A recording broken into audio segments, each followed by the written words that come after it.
역시 이유가 있을 겁니다.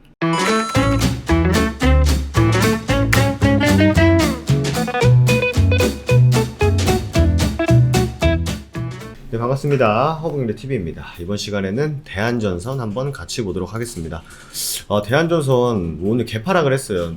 시가를 마이너스 3% 하락을 했는데, 사실 어제 이제 미장이 꽤 많이 밀렸었죠. 미장 영향이 좀 있었고, 그리고 또 코스피 같은 경우는 또 반등을 좀 시원하게 못하는 시장이었는데, 오늘 또 대한전선 같은 경우에는 외국인들이 매수세가 540만 주 매수가 들어오면서 시가를 깨면서 시작을 했습니다만 쭉 끌어올리면서 2,980원에 마감을 했습니다. 3,000원을 굉장히 좀 기준으로 많이 보는 사람들이 있다. 실제로도 주가에 움직이는 걸 보면 3,000원을 굉장히 지지하고자 하는 의지 표현을 우리가 볼 수 있는데, 제가 어제 아마 말씀드렸던 부분이 정말 이 3,000원의 의미가 있는 그런 가격 구간이라면 어제 이런 이탈이 오래 가지 않아야 되고 빠르게 갖다 붙여주는 게 굉장히 중요하다, 이렇게 말씀을 드렸는데, 개눈 감추듯이 오늘 바로 또 3,000원을 회복을 하면서 완전 안착은 못했습니다만 일시적으로 돌파하는 흐름을 보여줬죠. 그러니까 얘네들의 의지가 있다라는 거예요. 3,000원을 좀 지키고자 하는. 그리고 어제까지 말씀드렸던 거는 이제 매물대 하방이 좀 많이 열려 있다.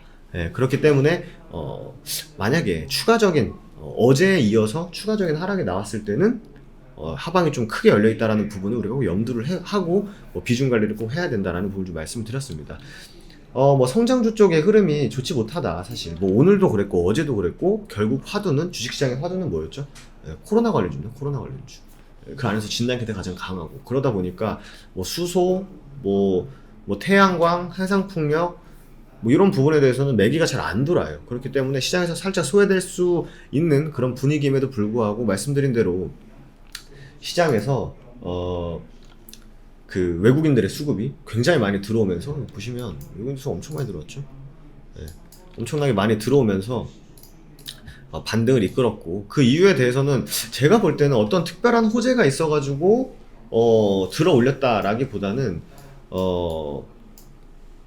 그냥 기술적인 움직임이었던 것 같아요. 이 의미 있는 가격 이탈했을 때 빨리 갖다 붙이는, 그러니까 힘 있는 종목들이 보통 그런 흐름을 굉장히 자주 보여주거든요. 대한전선 역시 또 힘을 또 볼 수 있었던 것이고, 오늘 아침에 나온 기사를 보면 대한전선이 상승 출발했다. 그러니까 이미 올라가고 있을 때 나온 기사죠. 호방건설이 서울신문의 지분 매입을 제안했다라고 하는데, 호방건설은 서울신문 편집권 독점 보장, 2022년 임금 10% 인상 및 점진적인 중앙일간지 수준의 보장, 복지제도, 호방그룹 수준의 개선, 인사차별과 인위적 구조조정 일절 금한다, 매년 25억을 투자해서 어떻게 하겠다, 20억 홍보비 주겠다, 서울신문사의 차입금 조기 상환 노력 등 이런 걸 건 거죠. 여러분들 아시겠지만 회사라는 게 기본적으로 또 영리를 추구하는 게 또 회사 아닙니까? 돈을 벌려고 하는 게 회사지, 무슨 유니세프 마냥 그런 회사가 아니기 때문에, 이 호방건설이 물론 자기네 회사의 외형 성장이라든지 내실을 다지든지 그런 의지가 명확하다는 걸 좀 이걸 통해서 또 우리가 확인을 할 수 있었던 것 같아요. 이 건설사라는 게 사업 다각화를 하기에는 굉장히 좀 제한적이지 않습니까? 물론 건설 안에서 다양한 사업을 할 수 있습니다만, 진짜 향후 먹거리, 친환경, 신재생 이런 걸 했을 때 그걸로 선택했던 게 대한전선이었고, 그리고 서울신문에 대한 지분을 매입하는 것도 역시 이유가 있을 겁니다.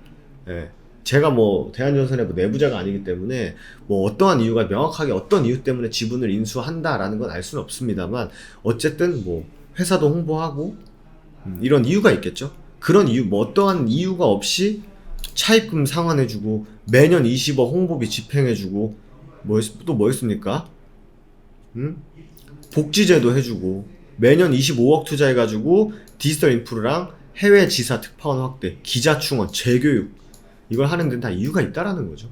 결국 이 호방그룹의 의지, 이 호방그룹이 이 대한전선의 지분을 40% 갖고 있기 때문에, 이 호방건설이 잘 나갈수록 이 지분 가치가 부각이 된다면 대한전선은 당연히 또 긍정적인 흐름을 이어갈 수 있다라는 부분을 통해서 좀 다양한 해석이 가능한 그런 기사지 않았나 생각이 됩니다. 우리가 매물은 봤었고, 기술적으로도 우리가 3,000원? 오케이. 지지하겠다라는 건 알겠습니다만, 우리가 2,600원까지는 하방 가능성을 충분히 열어둬야 한다는 부분까지 좀 말씀을 드리도록 하겠고요. 뭐 특별한 이슈는 없었던 것 같아요. 지금 시장이 아무래도 코로나 확진자가 지금 오늘 기준으로 1300명 나왔지 않습니까? 근데 제가 한 6시쯤 보니까 어제 페이스보다 한 5시 반인가 그랬던 것 같아요.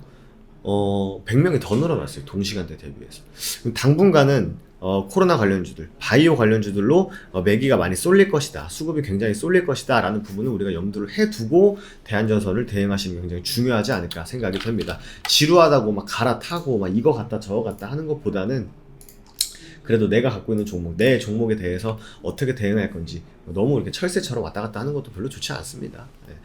내가 확실한 어느 정도 모멘텀을 가지고 투자를 하는 거다라고 했을 때는 그 모멘텀이 훼손이 없는지 이런 부분을 잘 생각하시면서 대응하시는 게 중요하다라는 말씀 드리도록 하겠습니다. 일주일 동안 고생 정말 많으셨고요. 혹여나 대한전선 영상 꾸준히 올려드리고 있으니까 좋아요, 구독 한번 부탁드리고 아직까지 카카오톡 저희 회사와 친구 추가 안 돼 있으신 분들은 HBTV 천사로 카카오톡 친구 추가 한번 부탁드리고요. 카카오톡 친구 추가만 하셔도 주식 투자하시는 데 굉장히 도움되는 자료들 뭐 뉴스는 뭐 기본이고 업종 지도 그 해당 섹터의 해당 섹터의 관련주들 이 종목 도대체 왜 오르지? 왜 오르는지 모르겠는데 라고 했을 때 업종 지도만 봐도 얘가 이 종목이구나 라고 해서 한눈에 보실 수 있게 자료화해서 저희가 보내드리고 있습니다. 그리고 상반기에 무료춘 종목이 딱 하나 나갔어요. 하반기에 하나 나갈 예정입니다. 7월 안으로. 그렇기 때문에 받아보시기 위해서는 HBTV 천사로 카카오톡 친구 추가해주는 게 굉장히 중요하겠죠. 이쪽으로 보내드릴 거기 때문에 이쪽으로 카카오톡 친구 추가 한번 해주시고 행복한 주말 맞이하시면 될 것 같습니다. 그럼 저는 또 다음 대한전선 시간에 인사드리도록 할게요. 감사합니다.